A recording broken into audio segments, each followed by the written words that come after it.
नमस्कार। कार्यक्रम स्थानीय जनसरोकारमा तपाईलाई स्वागत छ। म नवीन धमला। दर्शकवृन्द, आजको कार्यक्रममा मसँग सुनसरीको हरिनगर गाउँपालिका अध्यक्ष गफार मिया अन्सरी हुनुहुन्छ। उहाँसँग हरिनगर गाउँपालिकाको विकास, सम्भावना, समृद्धिमा केन्द्रित रहेर बहस गर्नेछु। आउनुहोस् स्वागत गरौँ आजका अतिथि सुनसरीको हरिनगर गाउँपालिका अध्यक्ष गफार मिया अन्सरीलाई। धन्यवाद, नमस्कार। अब विकास र समृद्धिको कुरा गरिरहौँ हामी। तपाईँ निर्वाचित भएको 5 वर्ष पुगेको छ अध्यक्ष। विकास र रूपान्तरणमा तपाईँको पालिकाले कति मुहार फेर्दैछ? सबभन्दा पहिले म तपाईँको प्राइम टेलिभिजनलाई धन्यवाद दिन चाहन्छु र मलाई आज सुनसरी र हरिनगर गाउँपालिकाको अध्यक्षको हैसियतले जुन बोलाएर केही कुरा राख्ने समय मिलाइदिनु भयो, समय दिनुभयो, त्यसको लागि म धन्यवाद दिन चाहन्छु त्यहाँको सम्पूर्ण जनताको तर्फबाट। खास गरेर म हरिनगर गाउँपालिका कस्तो रहेछ भनेदेखि त्यसको चिनारी म तपाईँलाई पहिले जानकारी गराउँछु। त्यो एउटा सुनसरी र मोरङ पहिले एउटै जिल्ला थियो र 2015 सालमा बिपी बाबु त्यो क्षेत्रबाट चुन लडेको क्षेत्र हो, जुन अहिले हरिनगर गाउँपालिकामा म जहाँको म अध्यक्ष छु। र 2015 सालमा 17 सालमा उहाँ त्यही क्षेत्रबाट चुन लडेर 17 सालमा यो देशको पहिलो प्रधानमन्त्री भएको व्यक्ति हो र 17 सालमा भङ्ग भयो। उहाँको सपना अधुरै रह्यो। त्यसपछि 30 वर्ष पञ्चायती व्यवस्था ले त्यहाँ दिलबहादुर, होमबहादुर, श्यामप्रसाद गुप्ता जस्तो मान्छेहरूले राज्य गर्यो र त्यहाँको अवस्था एकदम दयनीय अवस्था थियो। र खास गरेर अहिले तपाईको पहाडलाई दुर्गम भन्छन्, त्यस्तै तराईमा हाम्रो हरिनगर गाउँपालिका एउटा दुर्गम ठाउँमा पनि गिन्ती आउँथ्यो। त्यो ठाउँमा जब प्रजातन्त्रको जनआन्दोलन भयो 2046 सालमा र पहिलो सरकार गिरिजाप्रसाद कोइराला चुनाव भयो र गिरिजाप्रसाद कोइराला हाम्रो आदरणीय नेता गिरिजाप्रसाद कोइराला त्यही क्षेत्रबाट चुनाव लड्नुभयो र त्यसपछि लगातार उहाँ 2 अवधि त्यही क्षेत्रबाट चुनाव लडेर आउनुभयो। त्यतिखेर पनि विकास हुन सकेन। त्यसपछि तपाईको त्यही क्षेत्रबाट मधेसको उदय भयो र मधेसको मसिया उपेन्द्रजी त्यही क्षेत्रबाट चुनाव लड्नुभयो। 10 वर्ष उहाँ पनि त्यही क्षेत्रबाट त्यहाँका जनताहरूसँग मत लिएर यहाँ सिंहदरबार छिर्नुभयो। तर त्यहाँको जनताको अनुहार, त्यहाँको बाटोघाटो, त्यहाँका शिक्षा, त्यहाँका स्वास्थ्यहरू ज्योंको त्यों थियो, परिवर्तन हुन सकेन। केही परिवर्तन यसरी बुझौँ, सुनसरीले राजनीतिक इतिहास, लामो इतिहास बोकेको छ।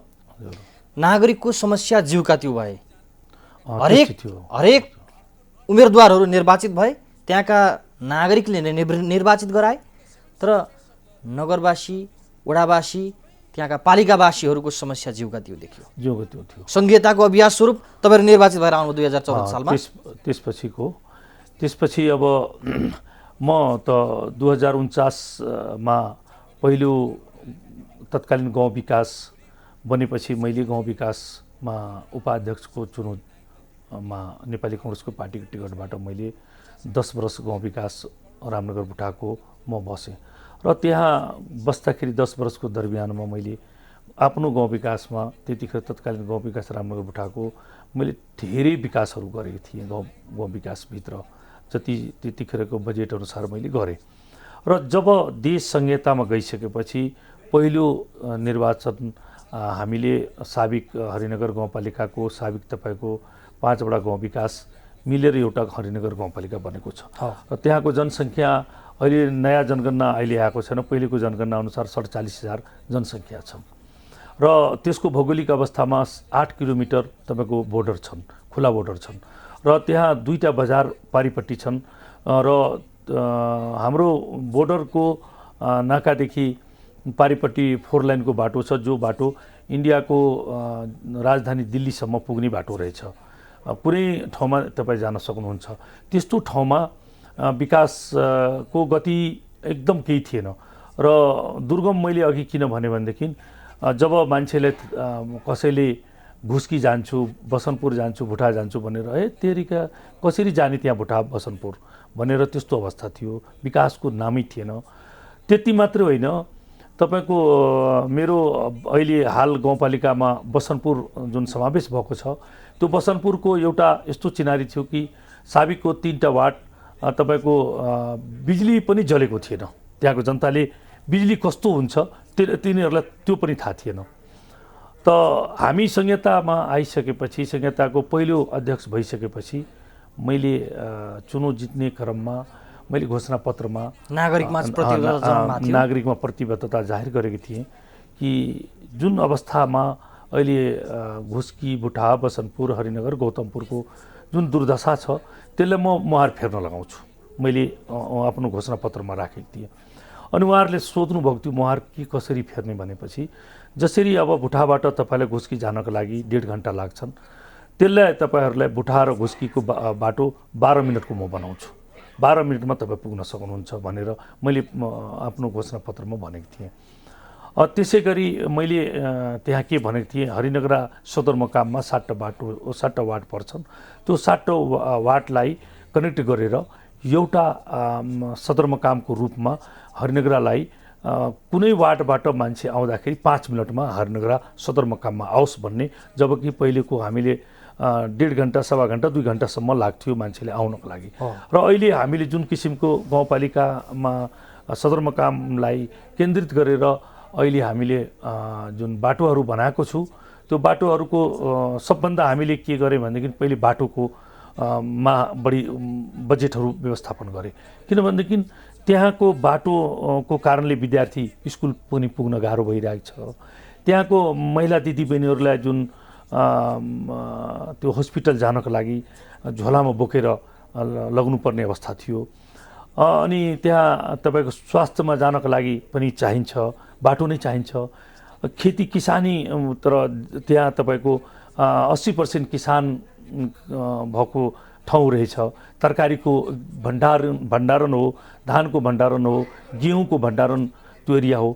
तिनीहरूको खेती गर्नको लागि पनि र त्यहाँ बाली निकालेर त्यो सदरमुकामसम्म पुर्याउनको लागि बाटो छैन।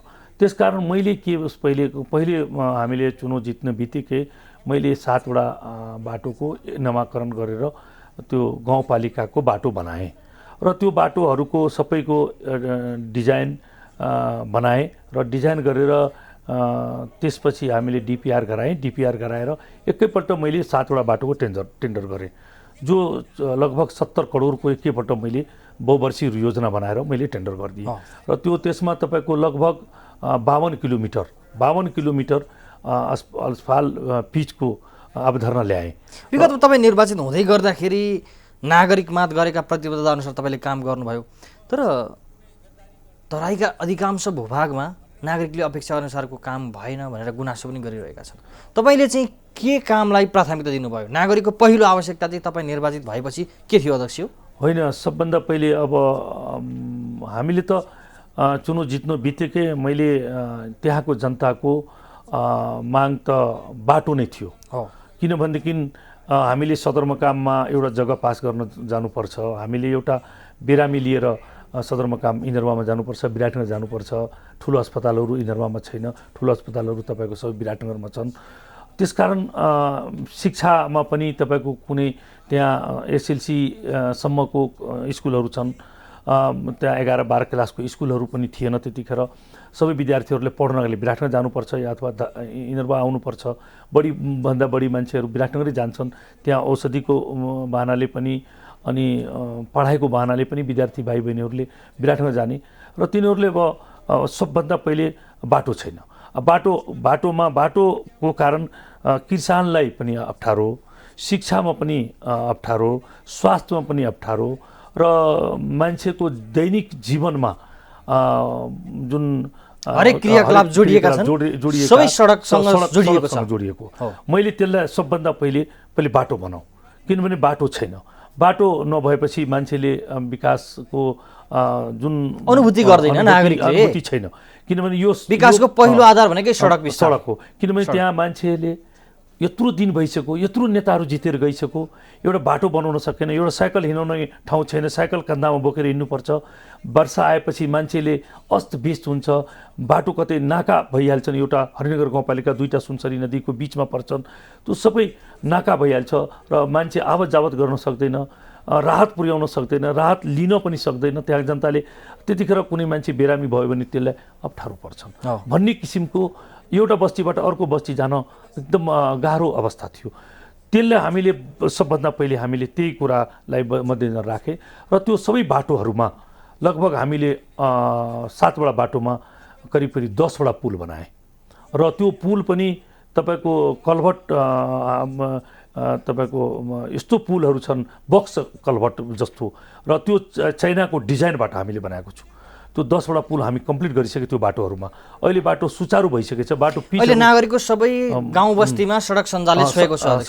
सडक सञ्जालले हामीले एकदम पुर्याइसकेको छु र हामीले कुनै पनि हरिनगर गाउँपालिकाले त्यस्तो किसिमको काम गर्न चाहदैन जो उपभोक्ताबाट होस् या कोटेसनबाट होस्, सबै पारदर्शी टेन्डर मार्फत इबिट मार्फत काम हुन्छ, इबिट मार्फत पारदर्शी तरिकाले कार्यक्रम गरिरहनु ठुलो टेन्डर प्रक्रिया दिएर त्यसलाई हामीले यो सानो के भन्छन् जस्तो अब लाभको कुराहरू आउँछन् मान्छेलाई, अलिकति आफ्नो मान्छे छ उपभोक्ता बनाइदिने, 1 करोडको काम दिने, 50 लाखको काम दिने या अथवा कोटेसनमा काम दिइहाल्ने र त्यसबाट 20% 10% खाने जुन एउटा प्रविधि पहिलेदेखि नै आएको छ, त्यसलाई हामीले पटक्कै तेलमा छिर्न दिइन, टोटल टेन्डर प्रक्रियाबाट। र त्यो टेन्डर प्रक्रियाबाट काम भएकोमा प्रविधि युक्त तपाईँको काम भइरहेको छ तपाईँको यस हरिनगर गाउँपालिकामा। तपाईँसँग म फेरि आउँछु। दर्शकवृन्द, अहिलेको लागि पनि छोटो विश्राम।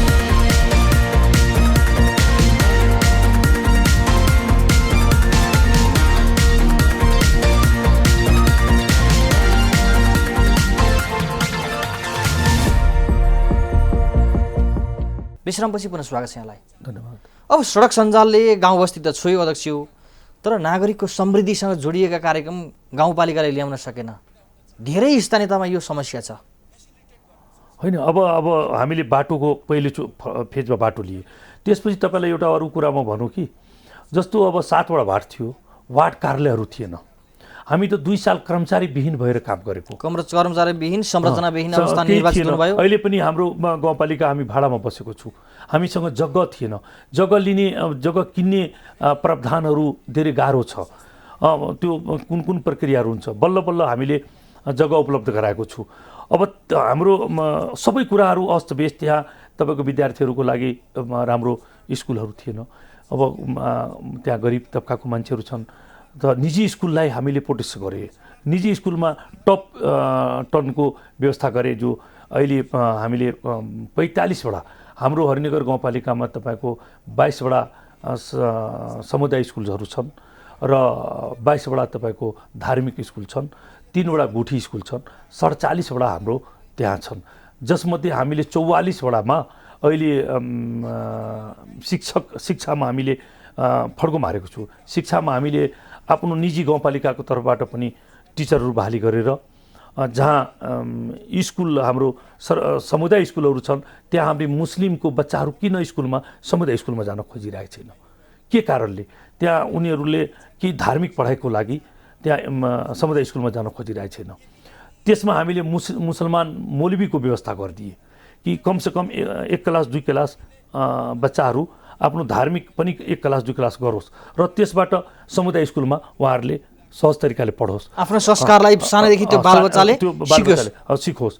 र त्यसमा पनि हामीले 4 क्लाससम्म अहिले त्यो टिचरहरूलाई ट्रेनिङ दिएर अहिले टप भन्छन् एउटा टप क्लास हाम्रो त्यो टिभी मार्फत त्यो सञ्चालन गरेको छु, जो कि निजी स्कुलहरूमा छैन।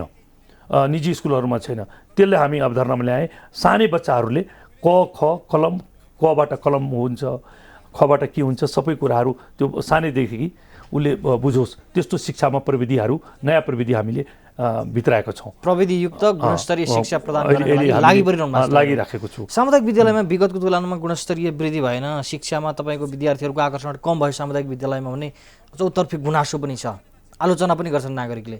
तपाईँहरूको जिम्मा आइसकेपछि, स्थानीय तहले हेरिसकेपछि परिवर्तन के पाउनु तपाईँ? होइन, अहिले त हामीले धेरै परिवर्तन गराएको छौँ। अब अलिकति के भन्छ सरकारको कानुनले अलिकति मिलेको छैन। टिचरहरू जुन पुरानो प्रविधिको छ त्यो पुरानो प्रविधि दिमागबाट हटेको छैन।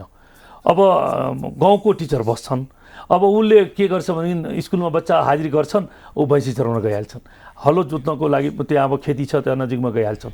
हाम्रो के थियो भनेदेखि हामीले कनि परिवर्तन ल्याउँ, टिचरहरूलाई कमसेकम एक स्कुलबाट अर्को स्कुलमा सारो 20-20 वर्ष भइसक्यो, रिटायर भइसक्यो, त्यसले मतलब स्कुललाई निजी घर जस्तै बुझेको छ, अब आफ्नै घर हो जस्तो बुझेको छ। त्यो अधिकार स्थानीय तहलाई दिन सकेन सरकारले। त्यसमा कानुनी के अडचन छ त्यो अहिलेसम्म बनाउन सकेको छैन। त्यसको कारणले अलिकति टिचरहरूले जुन पुरानो प्रविधिको छ त्यो पुरानो मिजाजको छ त्यो बदल्नको लागि त स्थानीय तहसँग केही अधिकार त छैन नि, त्यो अधिकार त अहिले हातमा आएको छैन। त्यसकारण त्यसबाट हामी अलिकति अप्ठ्यारोमा परेको छु। तैपनि हाम्रो निगरानी हामीले बकाइदा अध्यक्ष क्लास चलाए, म आफै स्कुलमा गएर शिक्षकहरूलाई विभिन्न तालिम प्रदान गर्नुभयो। तालिम अहिले हामी प्रत्येक क्लासहरूमा कसरी क्लास लिने र विद्यार्थीहरूलाई कसरी पढाउने र हाम्रो हरिनगर गाउँपालिकामा तपाईँको शिक्षामा हाम्रा भाइ बहिनीहरूलाई जुन 9 क्लास 10 क्लासमा राम्रो नम्बर ल्याउने बहिनीहरू केटीहरूलाई मैले साइकल उपलब्ध गराएँ, उनीहरूलाई प्रोत्साहनको लागि साइकल उपलब्ध गराएँ।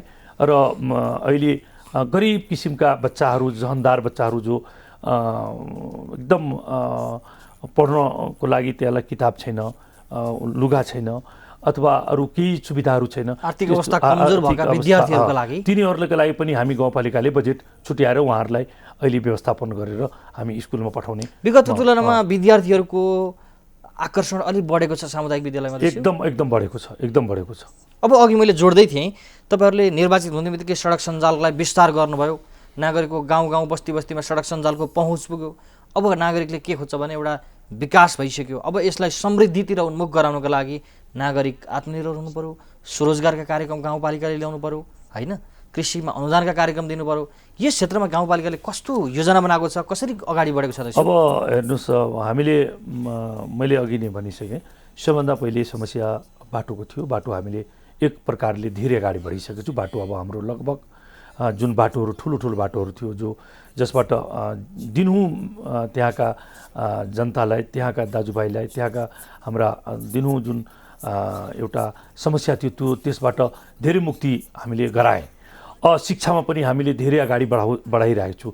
त्यहाँको स्वास्थ्यको पनि समस्या थियो। अहिले हामीले 15 बेडको नेपाल सरकारले जुन घोषणा गर्यो 15 बेडको हस्पिटल, त्यसको पनि हामीले शिलान्यास गरेर टेन्डर प्रक्रियाबाट अगाडि बढाएर त्यो बिल्डिङहरू अब बन्दैछन्, त्यो बिल्डिङ पनि बन्छन्। स्वास्थ्यमा हामीले त्यहाँका महिला दिदीबहिनीहरूलाई जो एकदम पीडित छन् तिनीहरूलाई निःशुल्कमा हामीले गाउँपालिकाले औषधि उपचारहरू, आँखाका शिविरहरू, वृद्धाहरूलाई आँखामा तपाईँ मोतियाबिन्दुहरूको जो रोगहरू छन् तिनीहरूलाई निःशुल्कमा गाउँपालिकाले तिनीहरूको उपचारको लागि सम्पूर्ण गाउँपालिकाले खर्च बिहोरेको छ। स्वास्थ्यमा अहिले त्यहाँ कोरोनाको कालमा धेरै त्यहाँ हामीले आइसोलेसन का व्यवस्था गरेर त्यहाँका जनताहरूलाई मेरो गाउँपालिकामा कोरोना मैले छिर्नै दिइनँ।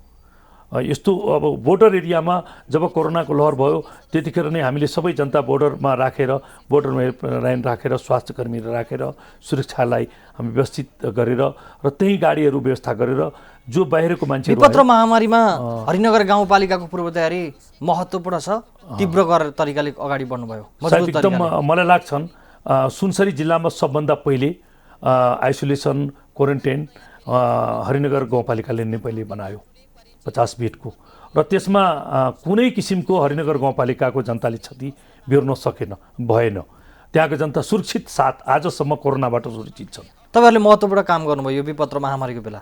अध्यक्ष, अब समृद्धिको कुरा गरौँ, युवा स्वरोजगारको कुरा गरौँ। तपाईँहरूले निर्वाचन ताका पनि महत्त्वपूर्ण मुद्दा उल्लेख गर्नुभएको थियो, नागरिकमा प्रतिबद्धता जनाउनु भएको थियो, स्वरोजगारको कुरा पनि आउँछ यहाँ।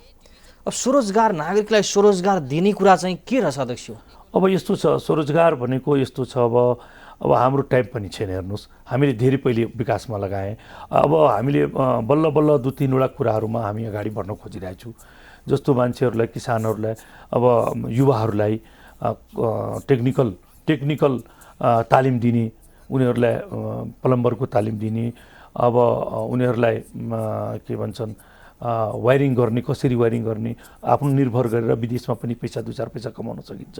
नेपालमा पनि टाइल बिछाउने, इँटा कसरी जोड्ने, त्यो उसको लागि पनि हामीले त्यस्तो युवाहरूलाई तालिम को पनि हामी व्यवस्था गरेर उहाँहरूले स्वरोजगार कसरी जगाउने, महिला दिदीबहिनीहरूलाई सिलाइ कटाइबाट हामीले उनीहरूलाई मिसिनहरू दिएको उपलब्ध गराए। घर घरमा त्यहाँ 10 जना 12 जना भेला गरेर महिला दिदीबहिनीहरूलाई सिलाइको मिसिनहरू उपलब्ध गराइदिएको छु। तिनीहरूलाई स्वरोजगारको रूपमा उनीहरूले अलिकति आत्मनिर्भर होस्, आफैमा शक्ति आओस्, सक्षम होस् भनेर त्यस्तो किसिमको हामीले गरेँ। लक्ष्य प्रभावकारी कति देखिन्छ? होइन, मेरोमा त धेरै प्रभावकारी भएको छ। जस्तो किसानहरूलाई मकै पकेटमा हामीले धेरै मिसिनहरू दिएँ। त्यस्तो अब महिलाहरूको लागि मिसिनहरू हामीले उपलब्ध गराइदिए, त्यो कपडा सिने, त्यो प्रभावकारी भएको छ। अहिले उहाँहरूले धेरै ठाउँमा आफ्नै घरमा छिमेकीहरूको लुगाहरू सिलाएर त्यहाँको जीविका चलाइरहेछ। 10-20 बेला महिलाहरूसँग मैले कुरा गरेँ, होइन अध्यक्षजी यसबाट हामीले आफ्नो जीविका चलाइरहेछु भनेर त्यस्तो किसिमको त्यहाँ देखा परिरहेछ। अहिले हामीले त्यसबाट गरेको छु। युवाहरूलाई जुन हामीले तालिम दिए, त्यो युवाहरूले अहिले ठाउँ ठाउँमा सहरहरूमा आफ्नो काम गरिरहेछ। त्यही गाउँमा पनि धेरै मान्छेहरू अहिले विदेशबाट जुन आउँछ त्यसले तालिम लिएका नागरिकहरूले आफ्नो सिपको पूर्ण रूपमा सदुपयोग गरिरहेछन्। अब कृषिको प्रशस्तै सम्भावना भएको यो हरिनगर गाउँपालिका, अब हामीले त्यसमा कृषिको लागि यसपालि जस्तो यत्रो ठुलो अब भनौँ न यस्तो ठुलो बाढी आयो र विकराल मचाइदियो। किसान धेरै क्षतिमा गएको छ, धेरै क्षति भयो। र मलाई लाग्छ त्यहाँ सुनसरीमा हरिनगर गाउँपालिका बढी क्षति परेको छ। बाली नालीमा त्यो बाढीले कतै छोडेन, सबैको घरमा पानी पस्यो, सबैको बाली नष्ट भयो। त्यही मध्यनजर राखेर हामीले गाउँपालिकाले अहिले भर्खर गेहुँको बिउ सब्सिडीमा 50% जनतालाई छुटको रूपमा हामीले 20 लाखको गेहूँ खरिद गरेँ र जनतालाई त्यो सब्सिडीको रूपमा दिएँ। किनभनेदेखि सिधै दिँदाखेरि महत्त्व त्यति दिँदैन। त्यो गेहूँ बिन उन्नत गेहूँ बिन हामीले उपलब्ध गराएर किसानलाई, प्रत्येक किसानलाई 40 किलो, 50 किलो, 200 किलो, 250 किलो जस्तो किसान छ त्यसलाई सबै किसानलाई हामीले सब्सिडीमा दिएँ 50% उसमा। त्यस्तो यो अहिलेको गाउँपालिकाले दिनुपर्ने जति हुन्छ। अब तरकारीको बिउहरू हामी सिधैमा दिन अहिले प्रोग्राम बनाएको छौँ। अब मकैको पनि हामीले त्यो कोसिसमा लागेको छौँ। यहाँबाट गएपछि हामी काठमाडौँबाट गएपछि तपाईँहरूले धेरै तालिम दिनुभयो, कृषकहरूको लागि औजार दिनुभयो होइन, तर कृषकले उत्पादन गरेको उपज बजारसम्म नपुर्याउँदा नष्ट भएर जाने होइन। तपाईँले अघि भन्नुभयो वर्षायाममा तपाईँको प्राकृतिक प्रकोपले नागरिकहरूलाई, कृषकहरूलाई ठुलो क्षति बनाउँछ। यसका लागि गाउँपालिकाले कस्तो अवधारणा अगाडि सारेको छ? होइन, अब हामीले एउटा एकदम ठुलो सोच बनाएको छु। एउटा त्यहाँ कोल्ड स्टोरको त्यहाँ भण्डारण बनोस् र त्यसको लागि प्रस्ताव हामी गरिसकेका छौँ र हामीले बजेट पनि छुट्याइसकेको छु। त्यसको लागि हामी जग्गा उपलब्ध गराउन सकिरहेको छैन। जग्गा उपलब्ध हाम्रो अब छिटो हामी जग्गा उपलब्ध गराएर त्यसको प्रक्रिया अगाडि बढाएर त्यसबाट के छ भनेदेखि जुन सिजनमा जुन किसानहरूले बाली उत्पादन गर्छन्, उपज तरकारीहरू उपज गरेर समयमा त्यो बजार पुर्याउन सकिरहेको छैन। त्यो कोल्ड स्टोरमा हामीले त्यहाँ स्टोरिङ गरेर राखेर सिजन अफ भएपछि त्यसले निकालेर बढीभन्दा बढी पैसा हाम्रा किसानहरूले उठाओस्।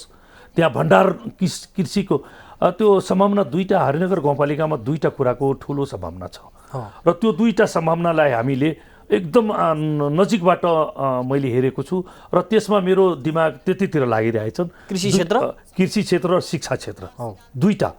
र मेरो सोच पनि छ कि हरिनगर गाउँपालिकामा उब्जाएको त्यहाँको तरकारी, त्यहाँको फलफुल, त्यहाँको धान, त्यहाँको के भन्छन् गेहूँ, जिन्सीहरू त्यो नेपालको अरू कोनाहरूमा पुगोस्, अरू सहरमा जाओस्, त्यहाँको उत्पादन गरेको इन्डियाबाट आइरहेको अहिलेको तरकारी छ, उपज छ, खाद्य सामग्री छ, तपाईहरुले उत्पादन गरेको त्यसलाई ताजा विस्तारित गर्न सकोस्, हाम्रो बजारले बजार पाओस् भन्ने कुरामा हामी त्यहाँ सम्भावना हामी बोकेको छु। एउटा अर्को सम्भावना हाम्रोमा के छ भनेदेखि हाम्रोमा सम्भावना शिक्षाको सम्भावना हामी देखेको छु त्यहाँ। किनभनेदेखि हाम्रोमा धेरै अब पहिले जस्तो गरिबीपन थियो, अहिले गरिबीपन छैन। अहिले सबैको घरमा घर बनिसक्यो, सबैको छोराछोरी पढ्न इच्छा गर्छन्। सबैको बाउहरू धेरै प्राय गरेर बाउहरू विदेशमा पैसा कमाएको छ, कमाइरहेछन्। कतार, साउदी अरब, दुबई, कता कता गएर उनीहरूले विगतको तुलनामा जनचेतना वृद्धि भएको छ नागरिकको। त्यसमा हामीले लागि परेको छौँ। शिक्षाबाट, त्यहाँबाट शिक्षाको एउटा खानी बनाऊ र त्यो खानी कसरी बन्ने भनेपछि मैले अहिले काठमाडौँमा बस्दा पनि मैले यहाँ एउटा डोनरसँग कुरा गरेको छु कि कमसेकम नेपालमा एउटा त्यस्तो किसिमको कलेज छैन। त्यस्तो कलेज म बनाउन खोजिरहेको छु। त्यसको मैले जग्गा उपलब्ध गराइसकेको छु र डोनरसँग मेरो कुरा भइसकेको छ। त्यो कलेज भनेको सिर्फ महिला दिदीबहिनीहरूको लागि, त्यसमा हामीले नर्सको उत्पादन गर्ने, हामी अनिमी उत्पादन गर्ने, हामी सब इन्जिनियर उत्पादन गर्ने, इन्जिनियर उत्पादन गर्ने, प्राविधिक शिक्षालाई तपाईँहरूले फोकस गर्दै हुनुहुन्छ अब अध्यक्ष होइन। त्यसबाट त्यहाँ त्यही ठाउँमा हामीले गाउँपालिकाले लगानी गर्ने। एउटा डोनरले मसँग त्यस्तो कुरा गरेछ, म बिल्डिङ बनाइदिन्छु, बाँकी कुरा तपाईँले गर्नुपर्छ। म त्यसमा सहमत भएको छु। त्यसमा म लगानी गर्न तयार छु। नागरिकलाई गुणस्तरीय प्राविधिक शिक्षामा अगाडि सार्नलाई तपाईँहरू तयार भइरहनु भएको छ अध्यक्ष। हामी कार्यक्रमको अन्त्यमा छौँ। तपाईँको कार्यकाल छोटो छ, अब केही महिना बाँकी छ। लगभग 5 वर्ष भइसक्यो तपाईँ निर्वाचित भएको। अब यो बिचको समयमा चाहिँ तपाईँले गरिहाल्ने र नागरिकले तपाईँप्रति गरेका अपेक्षा पुरा गर्नका लागि, काम पुरा गर्नका लागि बनाएको योजना चाहिँ के छ? होइन, अहिले म जस्तो भर्खरै मैले 5वटा बाटोको नाला समेत छन्, त्यहाँ करिब 25 करोडको मैले टेन्डर गरिसकेका छौँ र त्यसको लगभग समाप्त भइसक्यो। अब त्यसले रूप लिन्छ। त्यो अब शिलान्यास हामी 11 गतेदेखि सुरुवात गर्दैछौँ। त्यसले ठेकेदारहरूले काम गर्छन्। लगत्तै हरिनगर गाउँपालिकाको भवनको पनि हामी टेन्डर अगाडि बढाउँदैछौँ। किनभने 7वटा वार्डमा तपाईँको 5वटा वार्डको बिल्डिङ हामी बनाइसकेका छौँ। अब गाउँपालिका बनाउनुपर्छ भवन। आफ्नै भवनमा आउने जनप्रतिनिधि आफ्नै भवनबाट नागरिकलाई सेवा प्रवाह गर्नुपर्छ भनेर त्यो सोचको साथ हामीले जग्गा उपलब्ध गराइसके र अब हामी छिटोभन्दा छिटो त्यो भवनको टेन्डर प्रक्रिया अगाडि बढाएर शिलान्यास गराएर त्यसलाई काम सुरुवात गराउँछौँ। मेरो अन्तिम कालमा मेरो 2-3वटा काम छ। यो गाउँपालिका भवन हामीले बनाउने तयारीमा छौँ। स्वास्थ्य 15 बेडको त्यो हस्पिटल बनाउने तयारीमा छौँ। अर्को हाम्रो यो पूर्वाधारमा विकासमा र यो तपाईँको टेक्निकल विकास जस्तो अब यो अहिले हाम्रो मैले भने अघि प्राविधिक शिक्षामा हामी बढी जोर लगाइरहेछौँ। कृषिमा तपाईँको फोकस हुन्छ? कृषिमा त्यहाँ हामी स्टेट बोरिङहरू किसानहरू किन सिँचाइको एकदम अभाव भएको हुनाले त्यहाँ तपाईँको नदी त 2टा छन्, तर त्यो नदीको कारणले, किनभने यो सानो बजेटबाट नहुने कुरो हो। यसले राज्यले त्यसलाई बजेट व्यवस्थापन गरेर त्यो नदीलाई, सुनसरी नदीलाई फोकस गरेर तपाईँको बाँधको र त्यसबाट सिँचाइको मात्रै व्यवस्था गरिदियो भनेदेखि दक्षिण बेल्टमा तपाईँलाई करिब 3टा गाउँपालिकाले नेपालको सम्पूर्ण तरकारी, सम्पूर्ण जिन्सी खाद्यान्न सबै 3टा गाउँपालिकाले नेपाललाई पुर्याउन सक्छ। अध्यक्ष, कार्यक्रममा आइदिनु धेरै धेरै धन्यवाद मेरो तर्फबाट पनि। र म यो प्राइमले मलाई जुन टाइम दिएर आफ्नो कुरा जनताको बिचमा राख्न दिनुभएकोमा म सबभन्दा पहिले तपाईँलाई पनि धन्यवाद दिँदै आफ्नो कुरा यहीँ समाप्त गर्छु। धन्यवाद। दर्शकबिन, आजको कार्यक्रममा सुनसरीको हरिनगर गाउँपालिका अध्यक्ष गफार अन्सरी मियासँग पालिकाको विकास, सम्भावना, समृद्धिका विषयमा केन्द्रित रहेर बहस गरे। यो सँगै आजको कार्यक्रमबाट म लगायत हाम्रो सम्पूर्ण युनिटलाई बिदा दिनुहोस्। नमस्कार।